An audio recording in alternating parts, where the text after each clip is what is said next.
Welcome to I'll Have You Know, a podcast from Rice Business.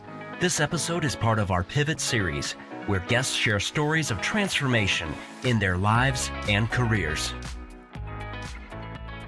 All right, welcome to the I'll Have You Know podcast. I'm your host, Scott Gale. I'm here with Chuck Yates, Rice undergrad, 91, Rice Business School, 94.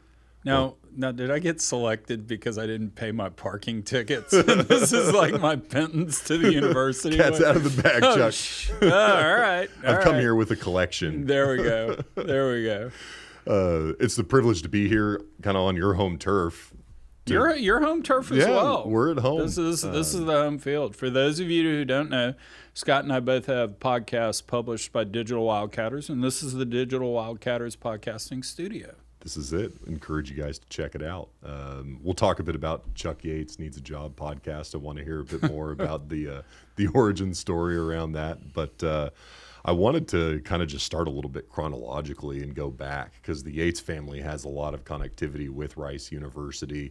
Can you share a little bit about kind of some of that family history? Yeah. So I'm Charles Wilbur Yates III.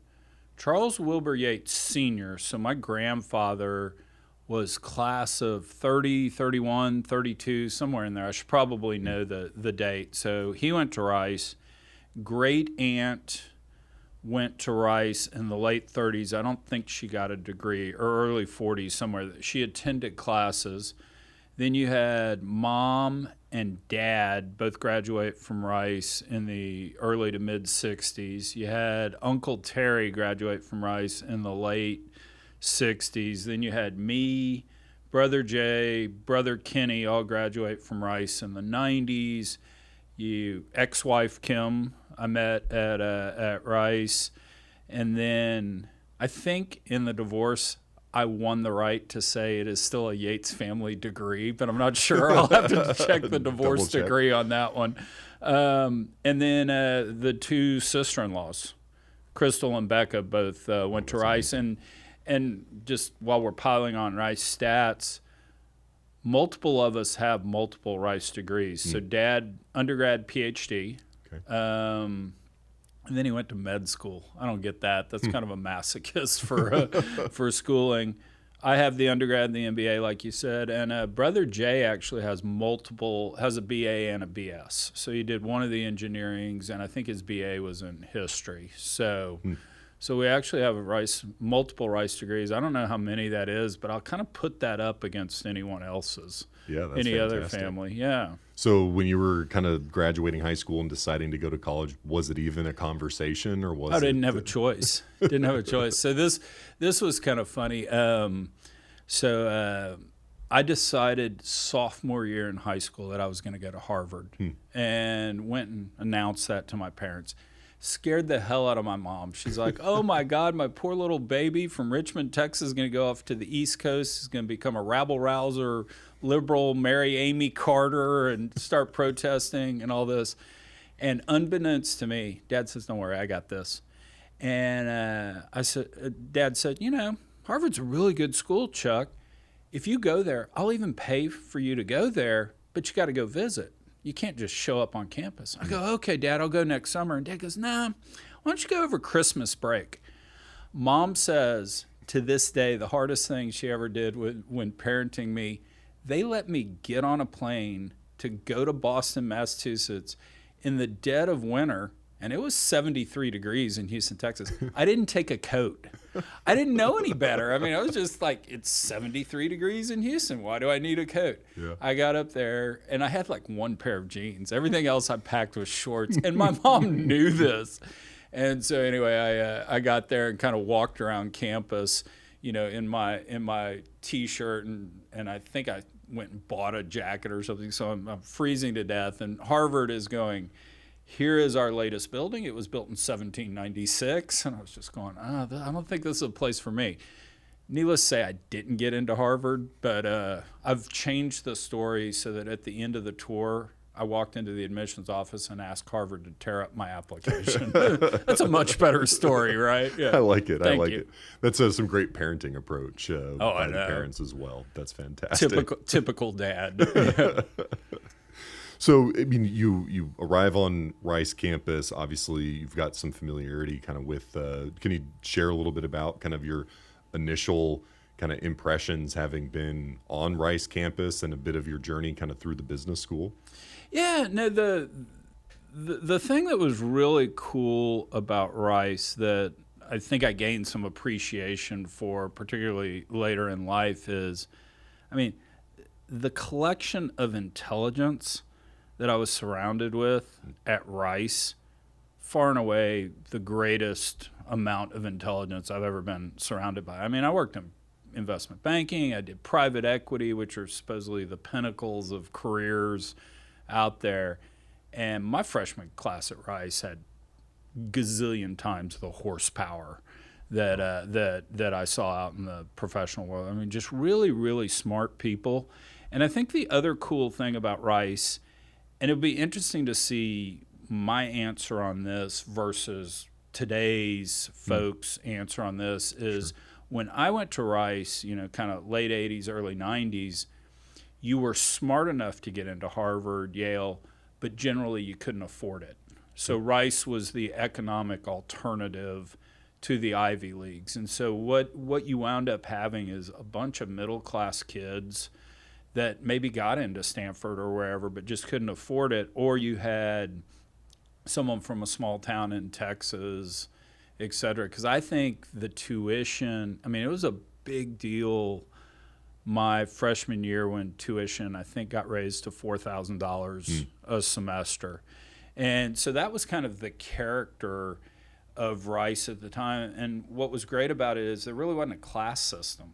Money didn't matter. And, who knows what an Ivy League campus would look like, but I'm sure at Yale it matters what your last name is, how much money you had, and it just didn't seem to matter at Rice. It was more about, how smart you were and what stupid pranks you could figure out to pull and stuff like that. So huge amount of appreciation for that, particularly later in life, because it kind of gave me a grounding of where I've, maybe not rightfully so, but I felt like I could walk into any meeting and not worry about it.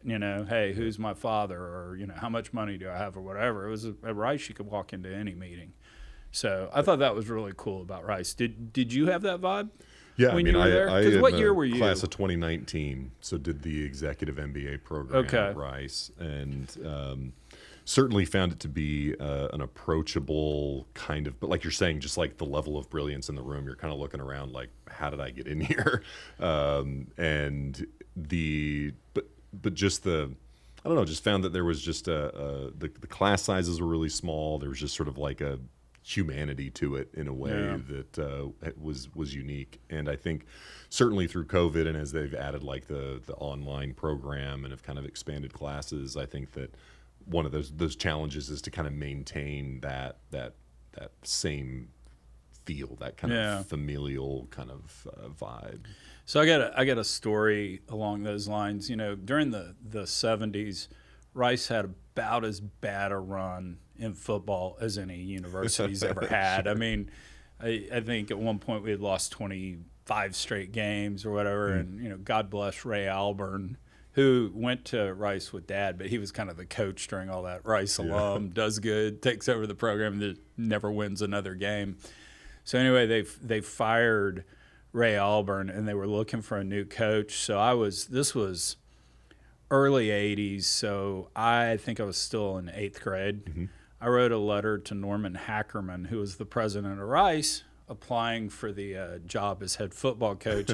And I detailed stuff out, like I knew all the Dallas Cowboys statistics, and that one time, when I was really young, I went to a Rice game, and I was talking all about football, and the lady sitting behind me tapped my mom on the shoulder and said, "Your daughter sure does know a lot about football," So I had it was fairly tongue in cheek, the letter, and anyway, so I mail it in to Dr. Hackerman. I get a very nice written note. "Dear Mr. Yates, thank you for your interest in the job. I have forwarded your letter to the committee making the determination. I wish you the best luck. If there's anything I can do, Norman Hackerman," right? So about 2 years later, I'm on campus at a reception for a family friend, and Dr. Hackerman's there. And I walk up and I go, Dr. Hackerman, I don't know if you remember me. I applied for the football coaching job. And, you know, I'm like a sophomore in high school at this point. And he said, come here. And he kind of pulls me aside and he said, hell, son, I voted for you. That's quite the endorsement. It was really cool. So that's a cool confidence builder going into the experience. Probably totally untrue, but anyway, he probably didn't. But it was nice enough. I was like, all right. That's awesome. Can you share a bit about kind of coming out of the program and kind of launching your career? Like what eventually, like you said, getting into investment banking and private equity. Can you tell a little bit about kind of that early journey and what motivated you to kind of get into that kind of world?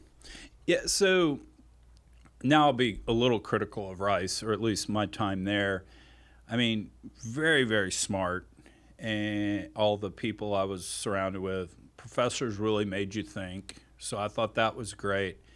There wasn't an undergrad business program of any sort, right? They just launched it recently. Yeah, they had managerial studies, which, I mean, was really just this, compiling a bunch of statistics class, economics class, and all that. So I really didn't know what I wanted to do, so I kind of did what every political science major is. I defaulted into law school, right? So I went to the University of Texas Law School and figured out big, thick book, tiny print, no pictures. That's really bad.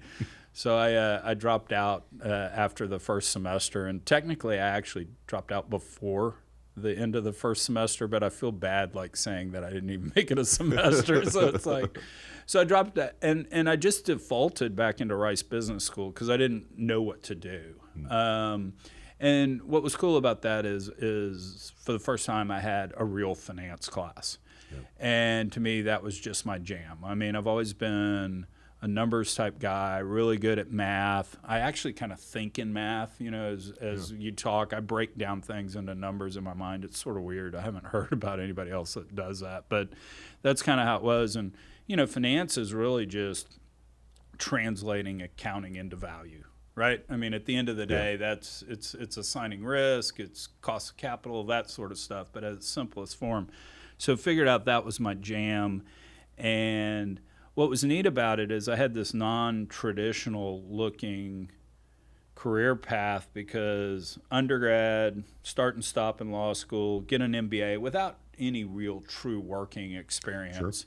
Sure. But it was amazing the amount of Rice folks for such a small school that were in the finance world. And when I was interviewing for investment banks coming out of business school, Goldman Sachs was still private. It was a private partnership, and there were 133 partners.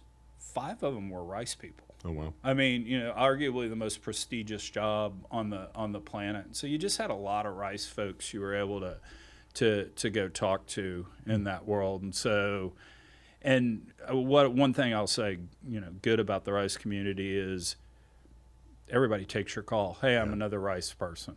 And there seems to be some commonality there that would be interesting if other schools to hear if they have it or not, because we certainly have it in Owl Land. Yeah.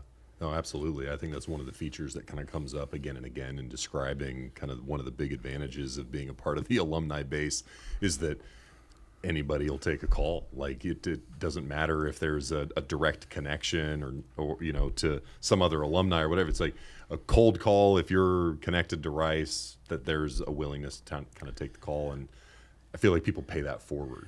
Yeah, no, it was interesting. So arguably the greatest venture capitalist in history is Burton McMurtry.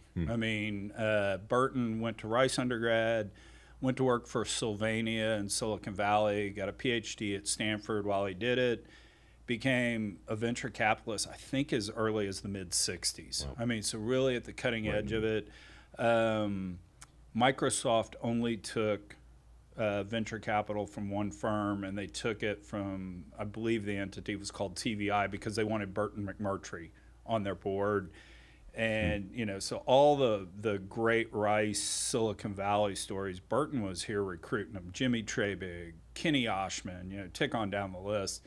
And so anyway, my dad went high school and college with Kenny Oshman, who big Silicon Valley success story. Founded Rome. He's the O in Rome, and they sold to IBM for $1 gazillion. Then had another startup with Echelon that did really well. My brother Kenny is named after Kenny Oshman. So Dad calls one day, and they're supposed to be going out for one of the Oshman boys' bar mitzvahs.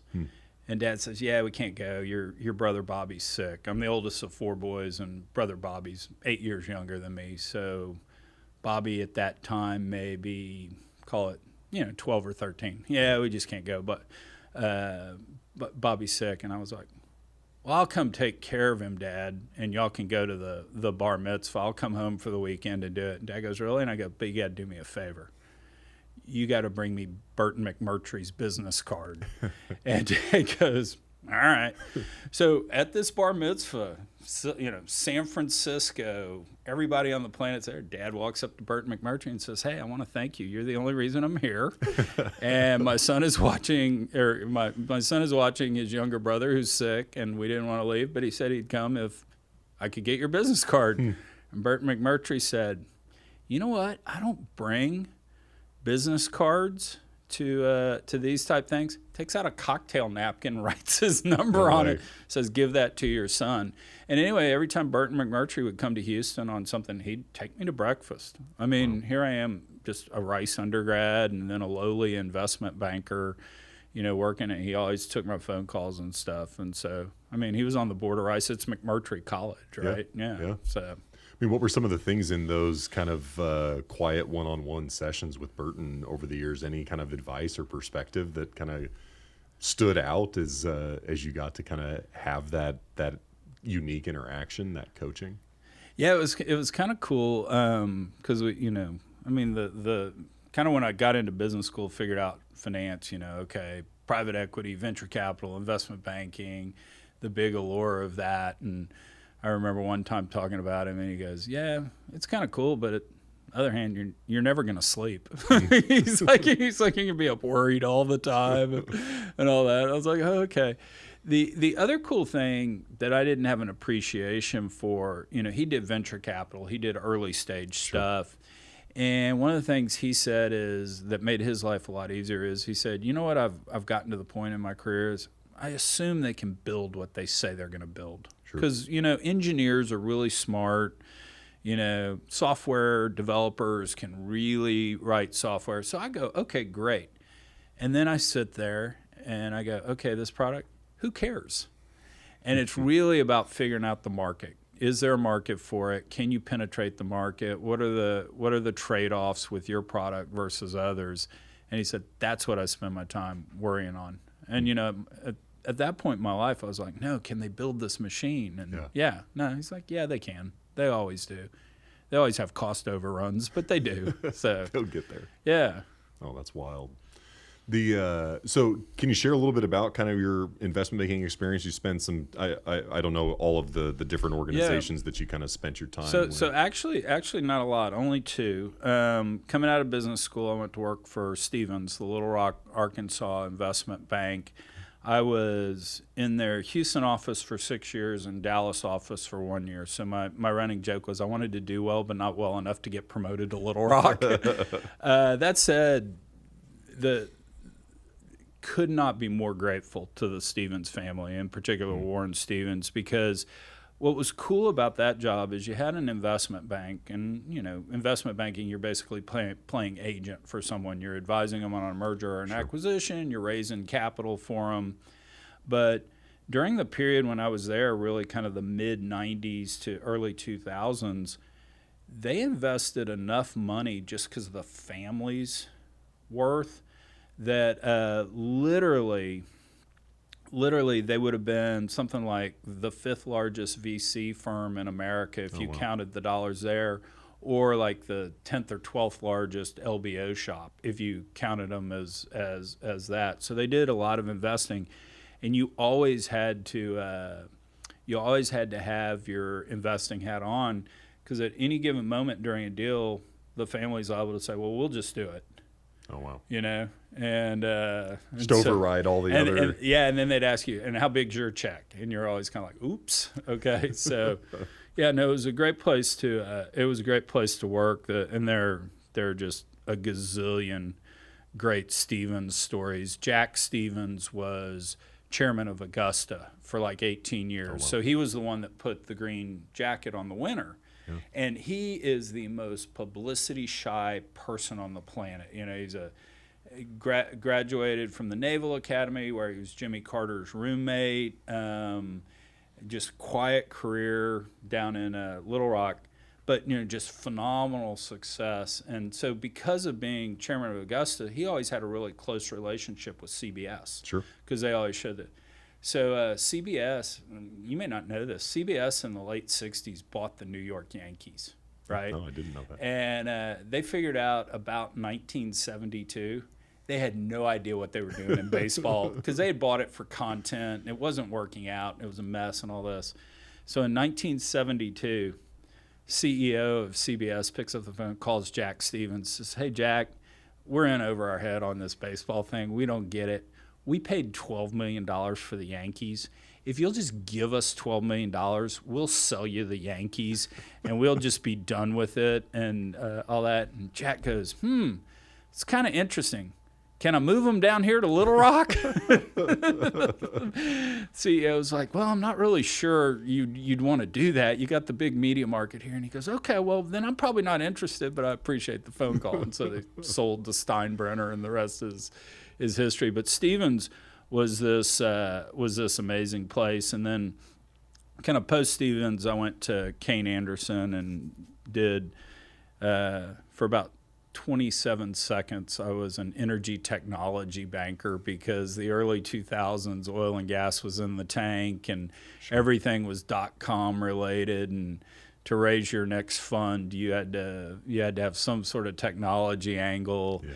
So I joined Kayne, and that was potentially going to be a focus. And 6 months later, the .com bubble burst, went away, and lo and behold, oil and gas was back. So I spent the next 20 years as an oil and gas private equity guy. So for a decent number in the audience are looking to have that kind of opportunity in their career of being in kind of oil and gas, private equity, energy kind of investing.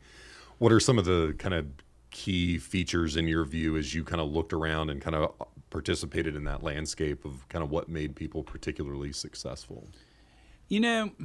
What's interesting about investment banking, because that's where you start. It's Sure. really hard to go school to private equity. Private equity needs you trained, and so your path is going to be commercial banking or it's going to be investment banking, right? Well, if you think about it, an investment bank can look at your grades and figure out whether you're smart or not. Sure. They don't even have to meet you, right? So they can go, okay, 3.9, great, boom, check. Yep. Then the second thing is they can interview you and figure out if you can sit in a meeting and not embarrassing them, right? Embarrass them. So that's pretty easy too.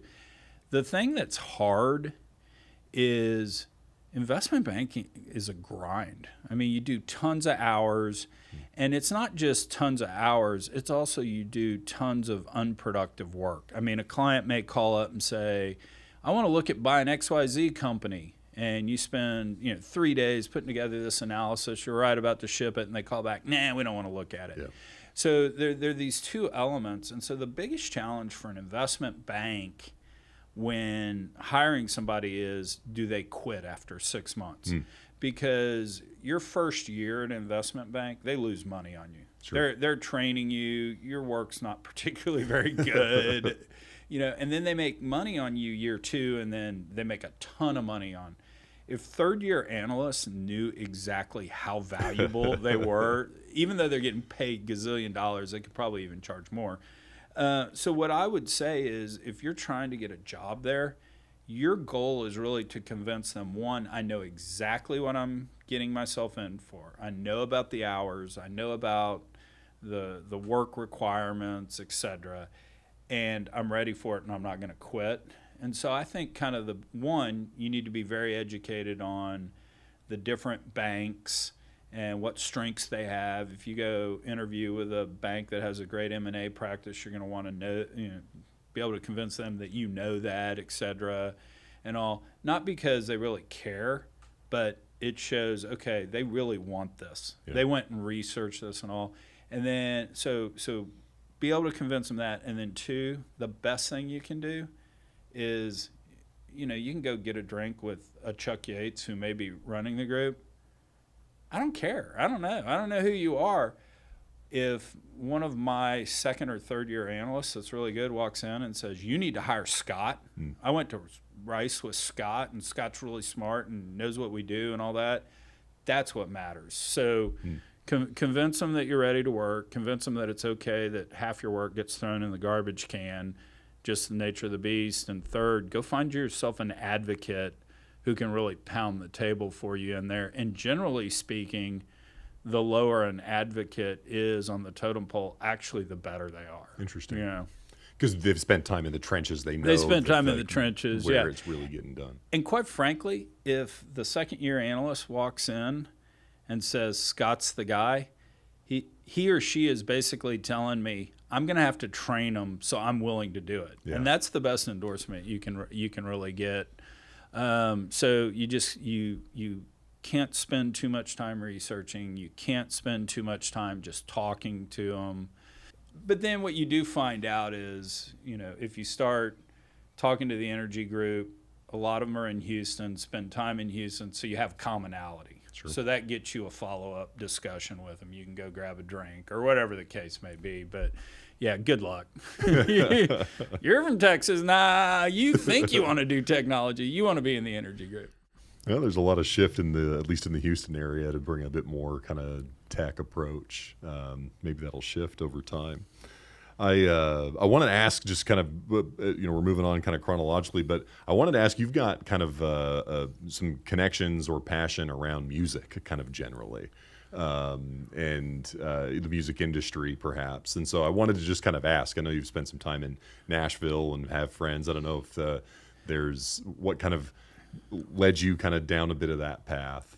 Well, it's really funny because when you look at the history of the Yates family, there's not an ounce of musical talent in our lineage ever. So I can't sing. I can't play an instrument. Although the one thing I can play is I can play Jump by Van Halen on a synthesizer. Nice. It's a great party trick to have. No, but I've always just been a music guy. I always liked live music. And so just kind of through dumb luck, fallen into this clique of having musicians as friends. And kind of my escape from reality is I'll go be their roadie for a week. Yeah. And so, I'll carry a guitar. I actually think my second career could be as a tour manager for a band, only I can't tune a guitar. That's the one thing I can't. But yeah, I've been out on tour with Thomas Rhett, Jewel, the band Garbage, my friend Lindsay L. One of my kiddos' hero is Porter Robinson, the EDM star. Turns out I know Porter's tour manager, so we got to go hang out on tour with Porter. So for at least one weekend, I had a Father of the Year vote. Yeah. from the oldest kiddo. But the thing I find interesting about that is, at least my vintage, because I'm older than you. Sure. Music was, you went and partied, you trashed the hotel room, you did all that. Yeah. That's not it at all. It's a business. Lobby call is at 8 a.m., and you hit there. Sound checks at 3, the radio interview with the DJs at 3:34. It's very much a business. And so I always joke with all those folks when I go out on tour. It's like, I'm having a cocktail because I'm on vacation. I know it's your job, but it's like this is my vacation. But it's fun.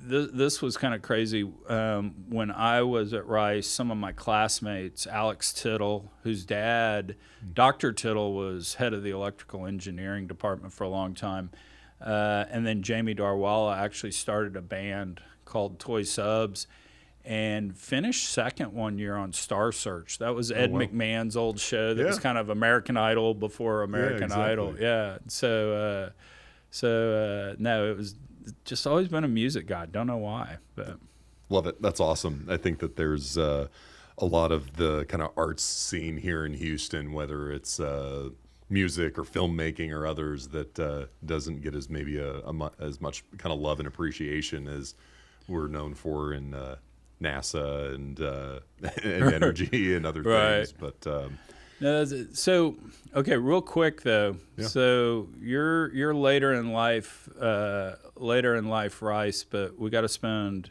even though historically we suck at this, we got to spend 30 seconds on Rice athletics. Do you have a favorite Rice athletics story? I don't. My connectivity with Rice athletics is Nil and void. pretty abysmal. I got you. So literally, I went to the football games every Saturday growing up. Sure. A lot of times we would just go and see the band at halftime and see the mob show, and leave. But anyway, the greatest moment was winning the College World Series in 2003. Okay. That was pretty Special. amazing. Yeah, I was up in Omaha for that, and watching Chris Colkhorst go and jump up on the wall and make that catch against Stanford, because that's the only reason we win the College World Series. If that ball hits the wall, we lose the first game and we potentially lose that series. That was pretty amazing. And what was really cool about that moment is I was recording the stuff back on ESPN. Even though I was in Omaha seeing it live, I was recording it. When I came back, I was watching the games. And so anyway, Chris goes running, he catches that, and he does that with a torn ACL. Oh, wow. You know, he'd torn it earlier in the game. Anyway, catches it, bounces off the wall, there on the ground, gets up, and he's running back into the dugout, and he tosses the ball to the umpire. And you can see the umpire's lips go, "Nice catch, son." Yeah. So That is cool. Well, and I appreciate you wearing the Rice jersey James today. Casey, the greatest Rice athlete in history. So I love it. He came on the podcast. Chuck Yates that's Needs right. a Job, probably about a couple of months ago, and that's told cool. his story. So yeah. Can we chat a little bit about kind of the podcast and We should have better things to talk about, but sure. You've been very public about where you were in your kind of private equity job and moved on to You're what so you're doing kind. now. You're so kind. You can Chuck, say it. tell us that story. You got fired from Kayne Anderson. Got fired for Kayne Anderson. and- Just in case anyone's curious why oil went to minus $37. It was all me. I did Chuck it. left. I did it. No. No deals were getting I done. did it, and then I got booted, right? Because I got booted for performance. Okay. And so, minus 37 didn't really help the performance much. Right. No. So Like, how do you kind of that's a specter and a challenge that everybody, wherever they're at in their career, can, oil and gas particularly, but other cyclical industries up and down. Like, what did you learn from that experience? And I mean, by all rights, you've gone and done awesome, cool things sort of since then. So like, what is it that sort of drove you kind of through that experience?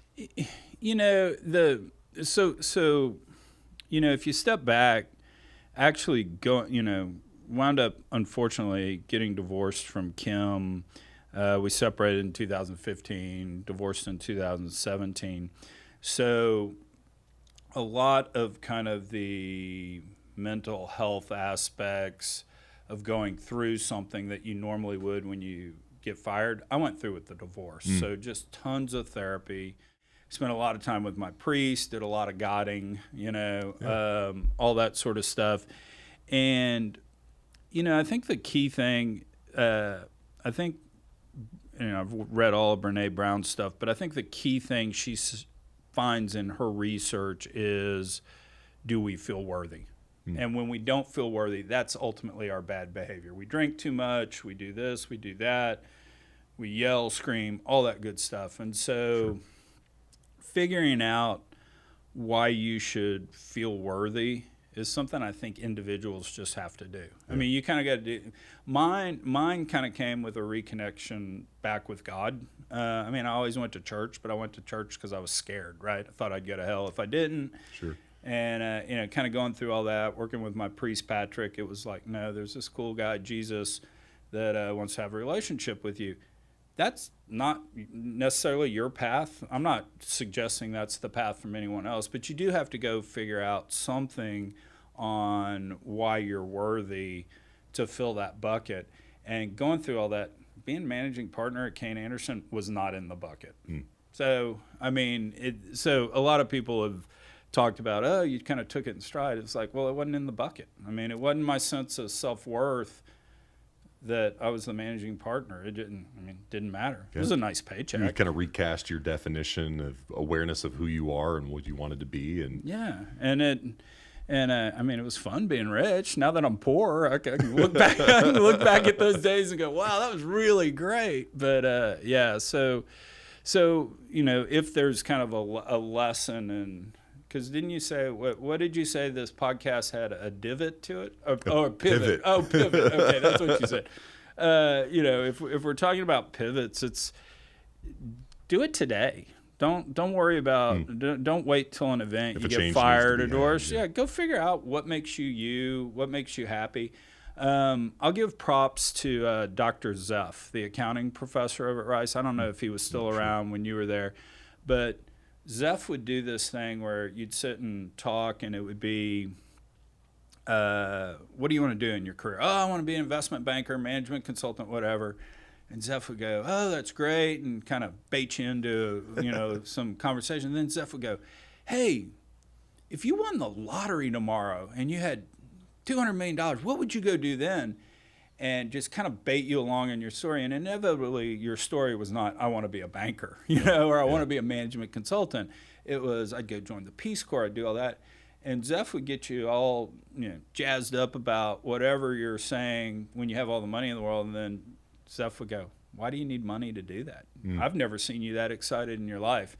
And, I still went off and was an investment banker and did private equity, but it's a really good point. And it's an exercise people should do daily. It is like, why should I have my sense of self-worth? And you'll figure out, if you're really intellectually honest about it, it rarely comes down to money. Sure. And it usually comes down to either something religious, the people in your life, service of some sort. Because when you look at all the data on this stuff, they actually say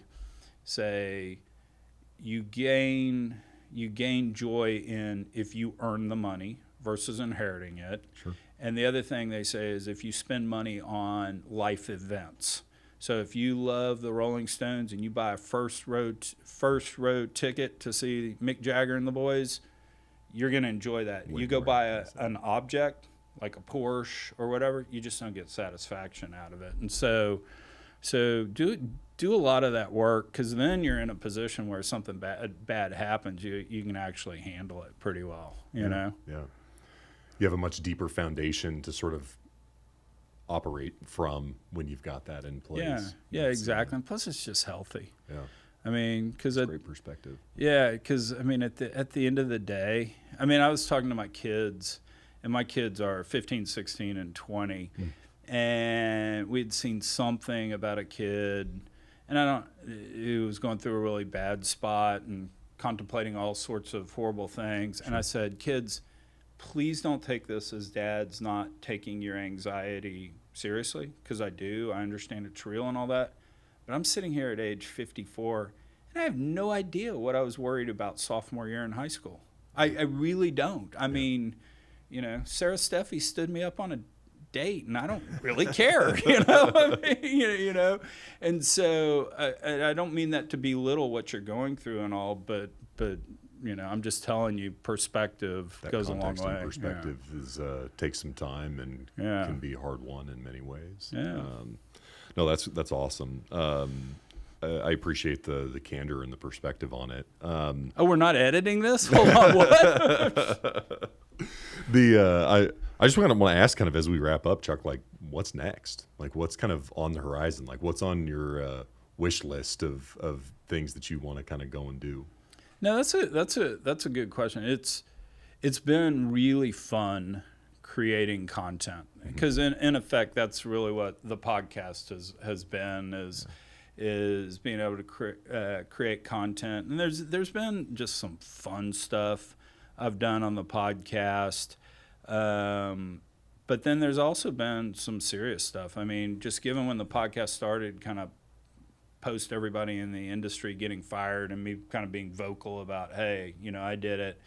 a lot of serious moments on the podcast. Jeff Davies came on and just talked about, a hedge fund that blew up, didn't have the results he wanted, and was real about it, and we talked through it. David Hayes came on, another Rice guy from the late 90s who's at Natural Gas Partners, came on and talked about going through testicular cancer and just the perspective. So there's been, I had my priest on and we went through all my therapy in an episode. So there's been a lot of serious stuff. So I'd like to figure out mental health type things we can do in the energy business, because I think, just being blunt about it, we're really shitty. Yeah. I mean, in our industry about it.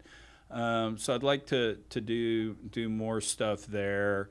And then there's this whole thing that I haven't been able to figure out yet, but the energy business has clearly lost the narrative in the world. I mean, everybody hates us. We're polluting the planet, all that.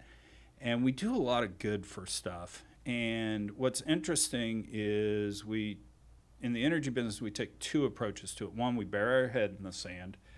Or two, we quote a bunch of facts like a bratty, snotty little teenager at people and turn them all off, and then we wonder why nobody likes us. Yeah. And if you look at the psychological research, if you want to change somebody's mind, there are basically three things you can do. Number one, you can just ask questions.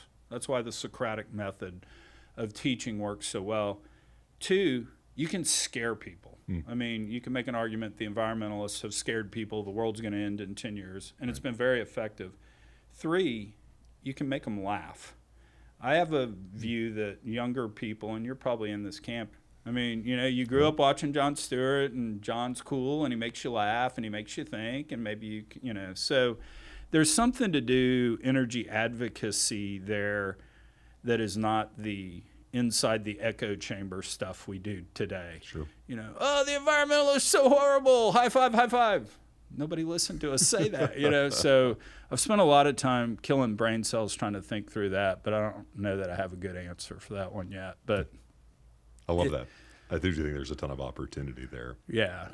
And one last thing, I'll be slightly preachy on my soapbox. 75% of that, in terms of just getting the narrative back, is convincing people we're human. So don't print up the Freeze a Yankee bumper sticker when they have high energy prices. And it's okay to have an Instagram page where you go out to the oil field and just say, man, here's a drill bit. Isn't this kind of cool? It's amazing how close we actually are to being able to change the narrative. Let me give one example, and I'll get off my soapbox. But I opened up Zoom calls and just had a bunch of quote-unquote kids come on and tell me why you're not in the energy business, or, all the like. And I did that about 3 or 4 times, and some Rice students were coming on. It was really cool. We were talking and a lot of it was the stuff you would think. There was one guy, a Canadian engineer. He's about 25 years old, so he's been out of school, call it 3 years. And he said, Chuck, let me just tell you something. He goes, Suncor would come to my university, and my freshman, sophomore, and junior year, they sent an old white guy, probably 55 years old, who gave a speech, discovering oil and gas, and like 20 people would show up. And 2/3 of the people would leave during the speech and all that. My senior year, they sent a 27-year-old Indian engineer, and he titled the presentation "Using AI to Image the Subsurface." So first off, 200 people showed up because they're like, holy cow, this sounds really cool. AI, and what are they doing? And the guy giving the speech was just like, holy cow, I've never talked to this many people before. This is great. And just started going on and on about how AI is really cool, and here's what we do, and let me pull this up, it's really cool. Supposedly, the room went from 200 people to about 400 people during the speech, because people were texting their friends, holy cow, you got it. Suncor, freshman, sophomore, and junior year, recruited 1 or 2 engineers from that university. Senior year, they got like 15. Wow. So we're really not that far off. As much as we think in the energy business, everybody hates us and we're so defensive in nature. all we kind of got to do is prove to people we're human and show some really cool stuff. And we'll get a fair amount of, oh, you're polluting the planet. We'll also get a fair amount of people going, hey, man, that's pretty cool. That's awesome. Tell me more. So I don't know what the answer is there, but I've killed a lot of brain cells and drunk a lot of glasses of wine thinking about that. Look forward to seeing it come together because it's needed. There's a real opportunity to tell that narrative and an evolving audience as well that's ready to hear it. The only problem is I figured out I'm fundamentally the laziest person I know, and so unemployment just kind of jams with me. So if I can overcome that. I love it. Well, Chuck, this has been a privilege. It's been a ton of fun. It's been fun, Scott. Thanks for coming in. No, thanks for having me on, and I will pay the parking tickets, I promise. Good deal. Thanks again. Thanks for listening. This has been I'll Have You Know, a production of Rice Business. You can find more information about our guests, hosts, and announcements on our website, business.rice.edu. Please subscribe and leave a rating wherever you find your favorite podcasts. We'd love to hear what you think. The hosts of I'll Have You Know are myself, Scott Gale, and Maya Pomeroy.